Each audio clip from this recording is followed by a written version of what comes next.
نهائيات كأس إفريقيا لكرة القدم داخل القاعة، المغرب 2025.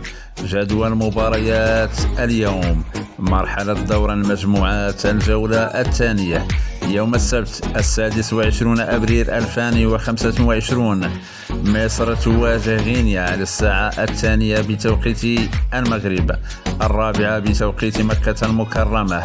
تنزانيا تلاقي السنغال على الساعة 5 بتوقيت المغرب، 7 بتوقيت مكة المكرمة. الكاميرون تواجه ناميبيا على الساعة 8 مساء بتوقيت المغرب، 10 مساء بتوقيت مكة المكرمة. للإشارة، جميع اللقاءات منقولة على قناة الرياضية، البث الفضائي والبث الأرضي.